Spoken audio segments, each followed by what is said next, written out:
আমাদের সঙ্গে আছেন সুপ্রিম কোর্টের আইনজীবী এবং ইসলামী ছাত্র শিবিরের সাবেক সাধারণ সম্পাদক মোহাম্মদ শিশির মনির।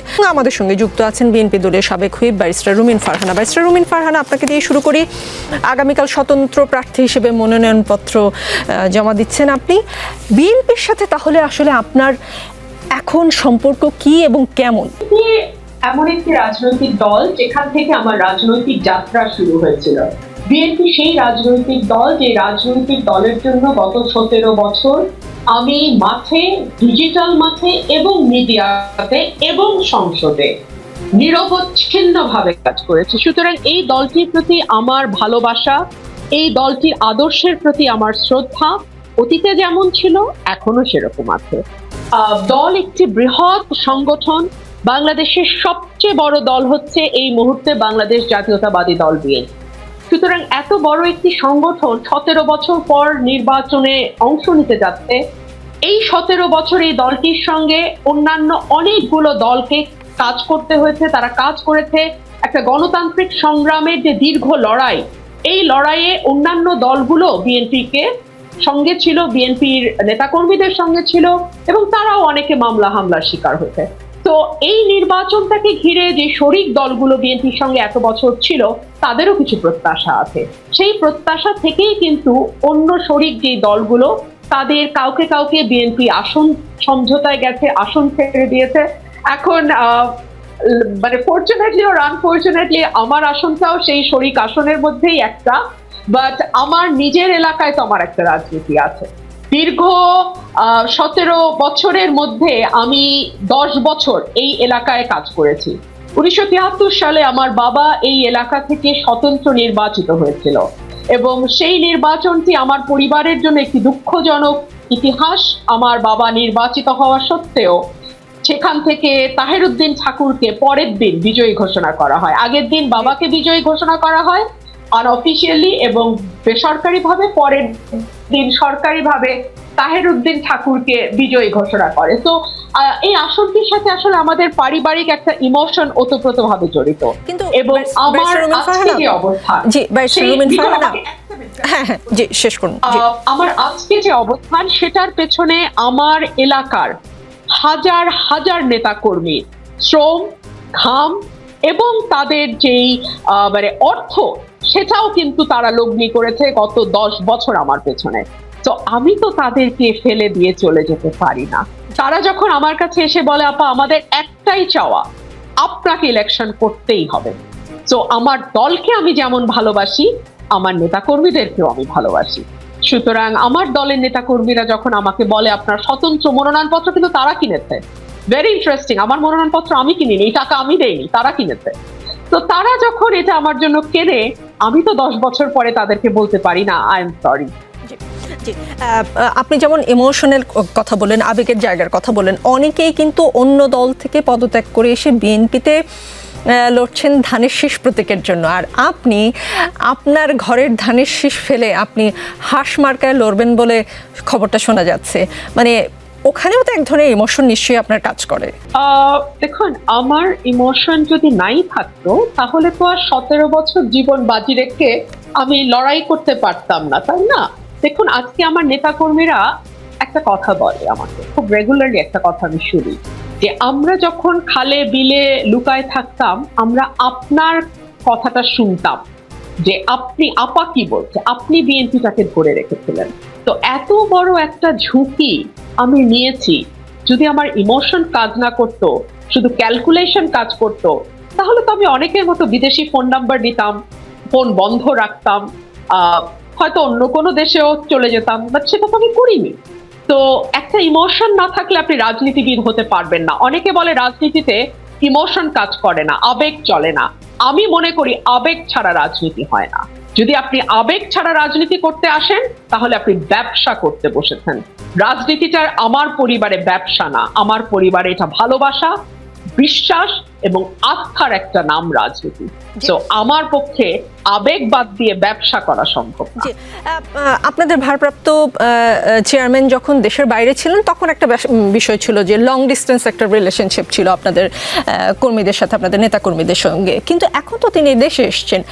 আপনার যে আবেগের কথা বলছেন, আপনার কর্মীদের যে আবেগের কথা বলছেন, তার সঙ্গে সরাসরি দেখা করে কি আসলে আপনি এই যদি বলি সমস্যা বা সম্ভাবনা সেটা সলভ করার কোনো ধরনের কোনো চেষ্টা কি আপনি করেছেন?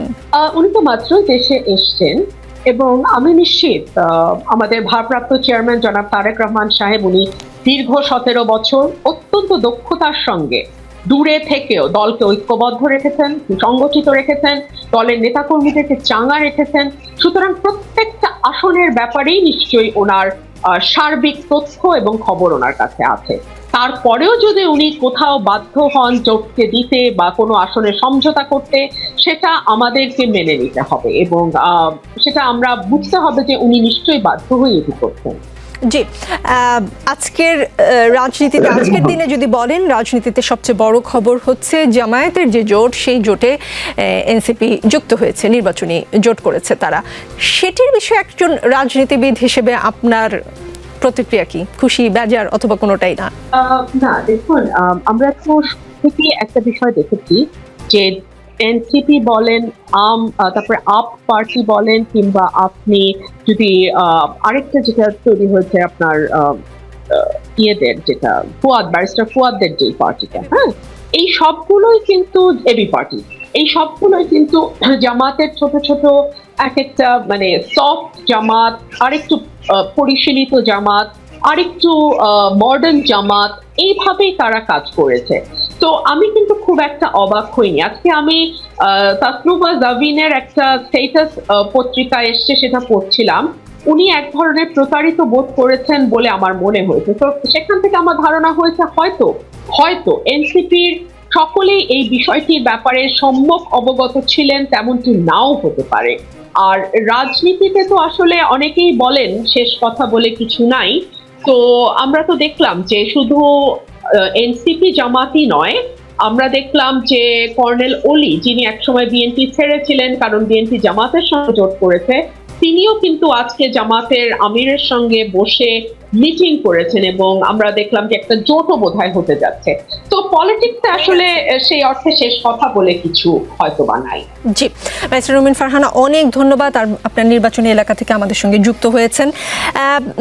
মোহাম্মদ শিশির মনির আছেন আমাদের সঙ্গে। মোহাম্মদ শিশির মনির, আপনারা বলেছিলেন যে ইসলামপন্থীদের ভোট এক বাক্সে আনতে চান, কিন্তু জোটে ইসলামপন্থী দলের বাইরেও বেশ কিছু দল আছে। জোটকে কেবল ইসলামপন্থীদের জোট হিসেবে না রেখে সব দল নিয়ে এখন দেখা যাচ্ছে আপনারা আসলে জোট করছেন। সেটার উদ্দেশ্য জানতে চাই, এবং আপনারা যে ক্ষমতায় গিয়ে ইসলামী আইনে রাষ্ট্র পরিচালনার কথা বলছেন, এর সঙ্গে কি এলডিপি বা এনসিপির মতো দলগুলো একমত পোষণ করবে? যদি না করে সেক্ষেত্রে আপনাদের অল্টারনেটিভ প্ল্যানিং কি? দেখুন, এই যে জোট বড় হয়েছে, জোট এক্সটেন্ডেড হয়েছে, this is a good sign in Bangladeshi politics.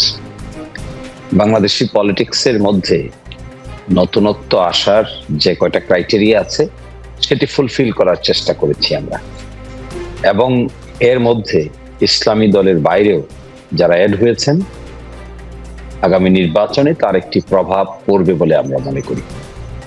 এখন ইলেকশন রাজনীতিতে জনগণের support is the ultimate destination, এবং জনগণের সাপোর্ট যদি এই জোট পায় এবং তার ভিত্তিতে যদি সরকার গঠন করে, নিশ্চয়ই সেই সরকার হবে বাংলাদেশে ইতোমধ্যে গঠিত যত সরকার আছে সেই সরকারগুলোর চাইতেও অনেক বেশি ট্রান্সপারেন্ট, অ্যাকাউন্টেবল, পাবলিক ওরিয়েন্টেড এবং সার্ভিস ডেলিভারি ওরিয়েন্টেড।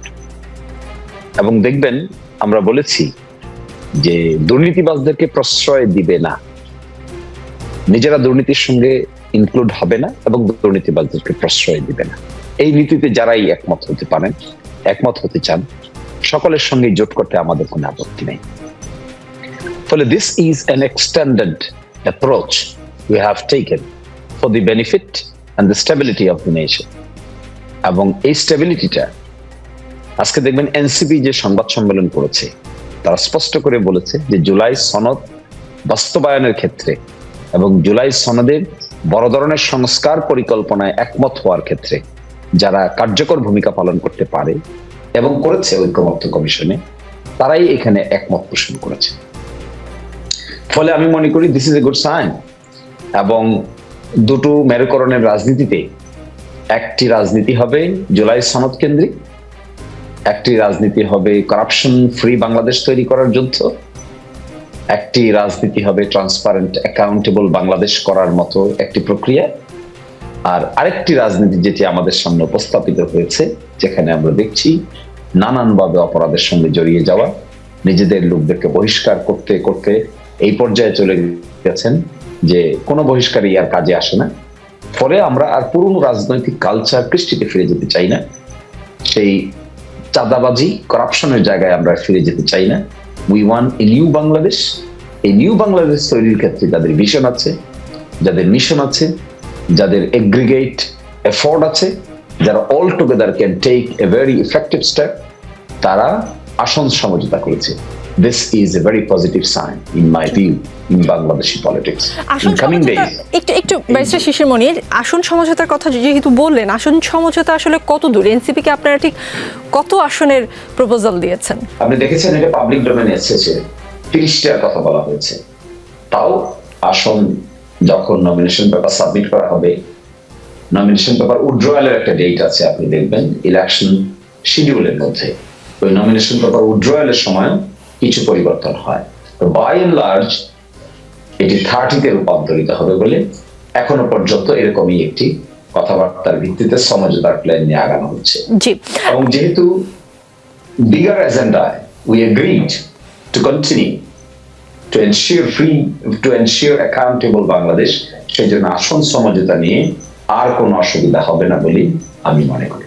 জি, এনসিপি মনে হচ্ছিল অনেকটা বিএনপির সাথে বোধহয় জোট করেই ফেললো, সেখান থেকে আজকে আসলে এনসিপি শেষ পর্যন্ত আপনাদের সঙ্গেই গেল। প্রথম প্রশ্ন, কি করে এনসিপিকে আপনাদের সঙ্গে আনলেন অথবা তারা এলো? দ্বিতীয় প্রশ্ন, এই কর্নেল অলির কথা ব্যারিস্টার রুমিন ফারহানা বলছিলেন, আপনি শুনছিলেন যে তিনি আসলে বিএনপি কেন জামাতের সঙ্গে, সেই জন্য গোস্বা করে তিনি বিএনপির সঙ্গ ছেড়েছিলেন।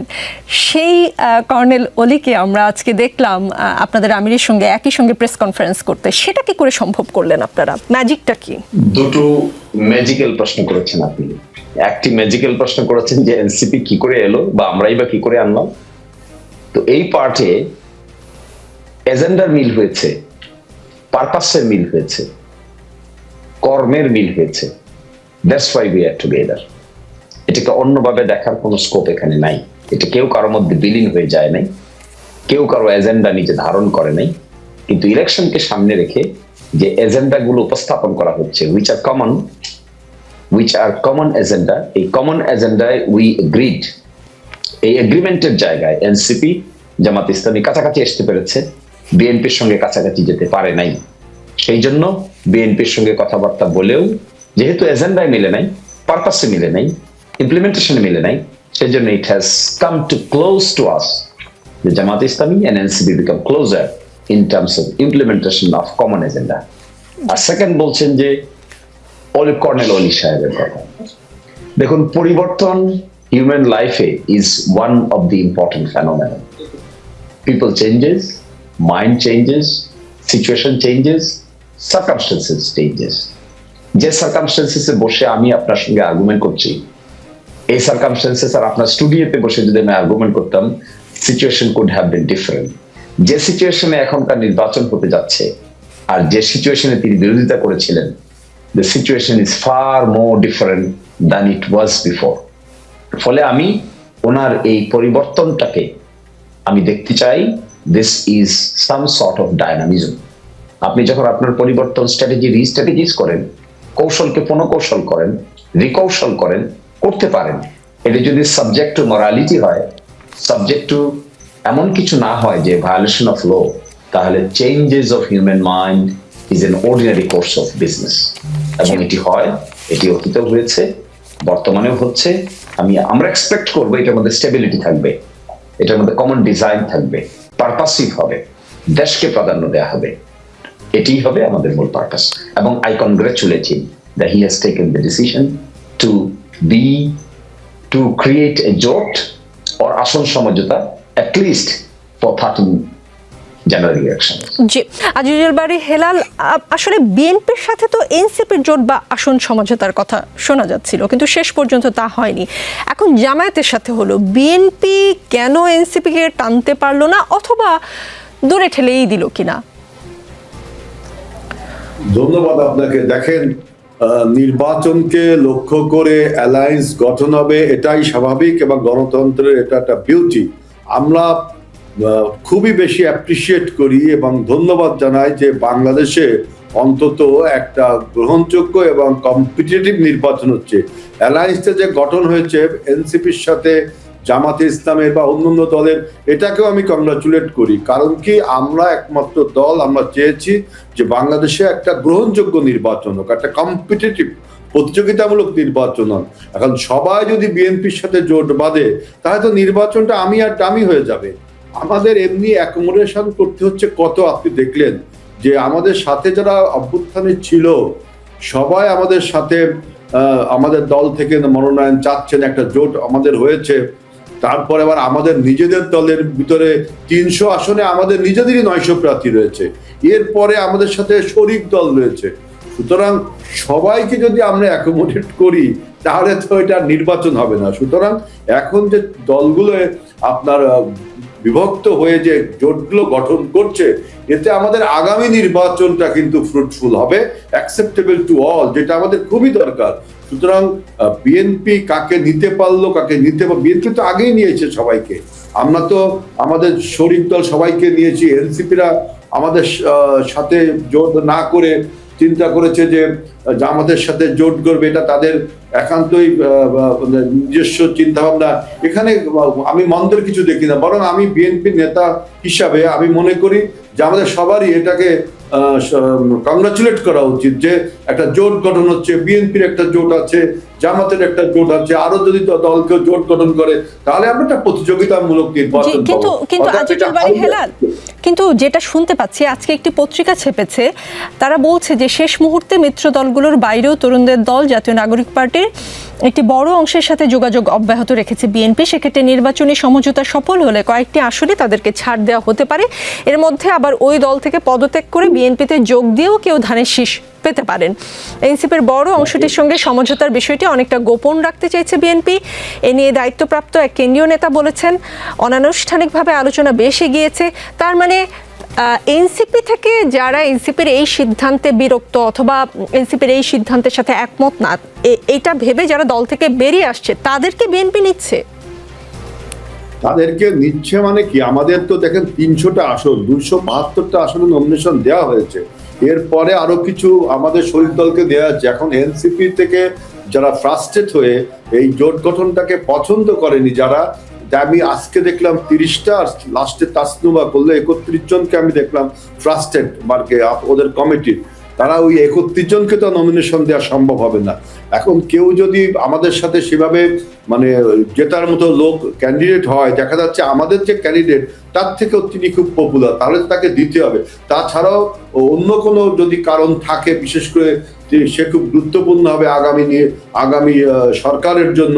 সুতরাং ওই 31 জন যে আপনার ফার্স্টের 31 জনকে দেওয়া হবে তাও না, আবার 31 জনের একজনকেও দেওয়া হবে তাও না। বিষয়টা পপুলারিটি এবং গ্রহণযোগ্যতা এবং আগামী দিনের প্রয়োজনীয়তার উপর নির্ভর করে। এনসিপি থেকে যারা বের হয়ে আসছে তাদেরকে আমাদের সবাইকে যে নিবে এরকম কিন্তু বিএনপি কিছু বলেনি। আমরা অবজার্ভ করছি, পত্রিকাগুলো তো নিউজ করবে, পত্রিকার কাছে অনেক সুন্দর, আমার থেকেও বেশি নিউজ থাকবে, তারা এগুলো লিখবে। কিন্তু আমার কমেন্টস হলো যে আমরা অন্তত এবারের নির্বাচনটা ওই হাসিনার মতো আমি দামি নির্বাচন দেখতে পাচ্ছি না। একটা প্রতিযোগিতামূলক নির্বাচন হচ্ছে, যেটা আমাদের গণতন্ত্রের জন্য সবচেয়ে শক্ত একটা ভিত্তির উপর হবে। সবাই একটা প্রতিযোগিতামূলক নির্বাচনে উৎসবমুখর নির্বাচন করছে। সবাই যদি বিএনপি সেই খেয়ে ফেলে, সবাই যদি জামাতেরকে খেয়ে ফেলে, তাই তো নির্বাচনটা প্রতিযোগিতামূলক হলো না, গণতন্ত্রের বিউটি হলো না। আপনি তো দেখছেন আমাদের 300 আসনে আমরা 1000 লোকজনকে অ্যাকোমোডেট করতে কতটা হিমশিম খাচ্ছি, তাই না? এই বিষয়টা আপনারা দেখছেন, আমাদের দলটা তো অনেক বড়।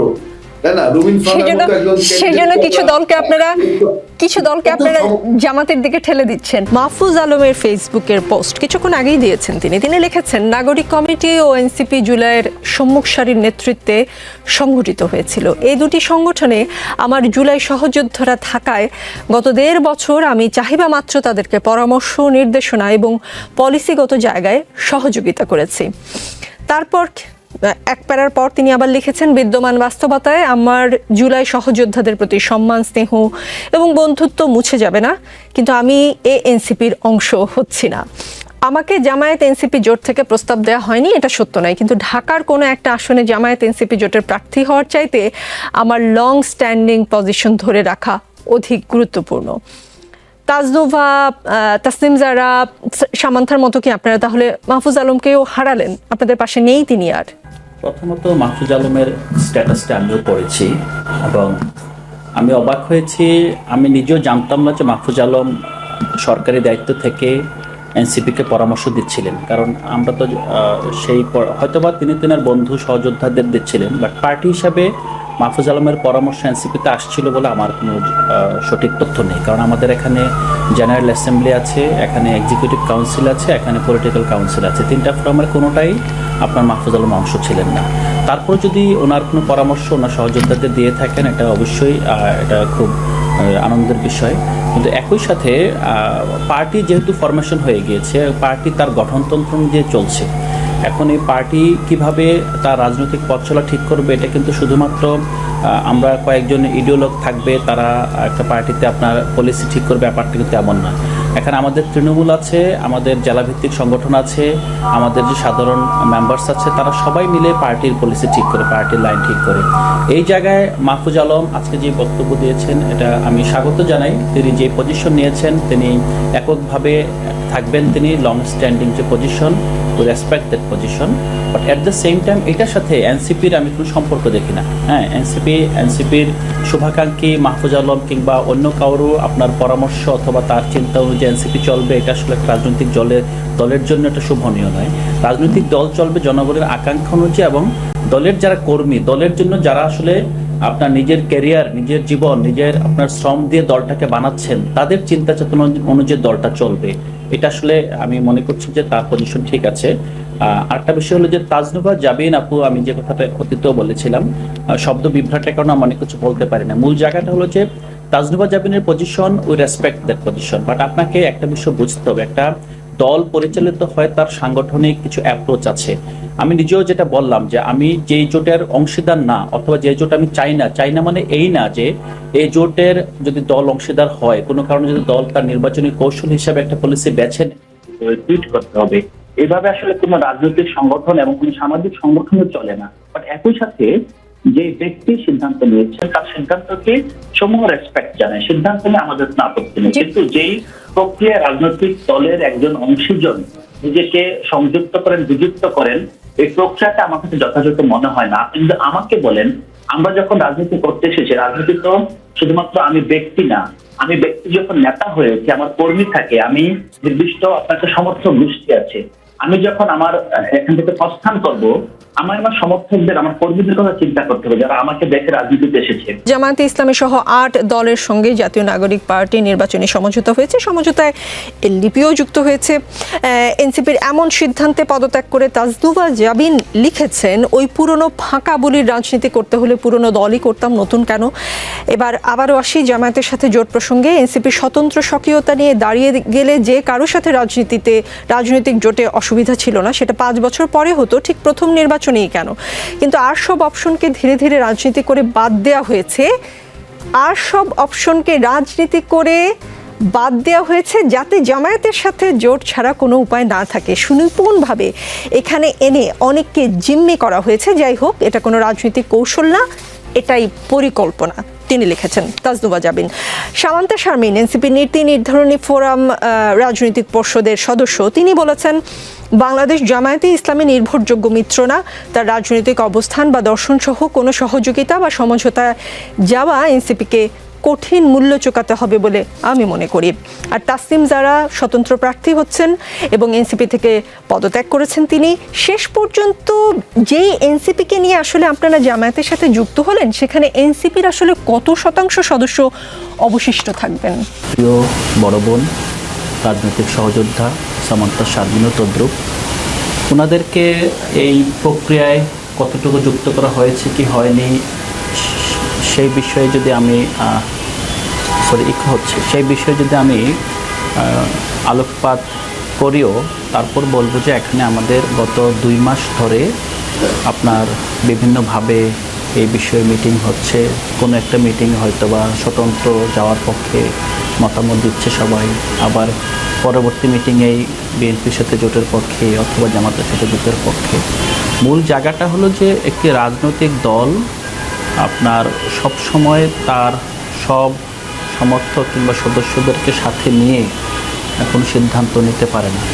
সেক্ষেত্রে যাদের সিদ্ধান্ত অথবা যাদেরকে ডিসেন্ট মনে হয়েছে, যার মতামতটাকে গ্রহণ করা যাচ্ছে না, তাদের সাথে সংখ্যাগরিষ্ঠদের উচিত অথবা নেতৃত্বের উচিত তাদের সাথে আলাদাভাবে বসা, তাদেরকে আস্থায় নিয়ে আসা।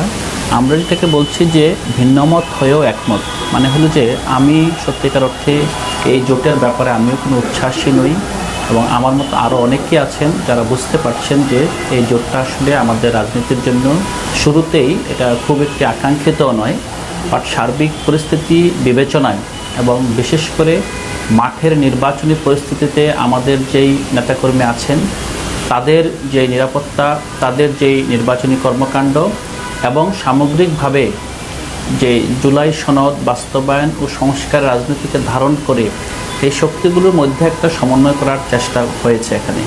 তো আমি যারা এখানে এই সিদ্ধান্তে অথবা এই প্রক্রিয়ায় মনক্ষুণ্ণ হয়ে তারা প্রতারিত বোধ করেছেন, তাদের প্রতি আমি সমূহ শ্রদ্ধা রাখি এবং তাদের এই রাজনৈতিক যাত্রা, তাদের সিদ্ধান্তকে আমি স্বাগত জানাই। এবং একই সাথে আমরা আমাদের নেতাকর্মীদেরও বলতে চাই, রাজনীতিতে বিশেষ করে আপনার নির্বাচনী মাঠে দলের প্রধানকে, নীতি নির্ধারককে এমন সময় এমন কিছু সিদ্ধান্ত নিতে হয় যে সিদ্ধান্তগুলো হয়তোবা সাময়িকভাবে মনে হতে পারে অনেক নৈরাশ্যের, অনেক হতাশার, অনেক বেদনার, কিন্তু একই সাথে এই সিদ্ধান্তগুলোর বাইরে হয়তোবা কোনো অপশনও থাকে না। তো আমরা এই পুরো প্রক্রিয়ার ব্যাপারে এই কথাটা বললাম। জি,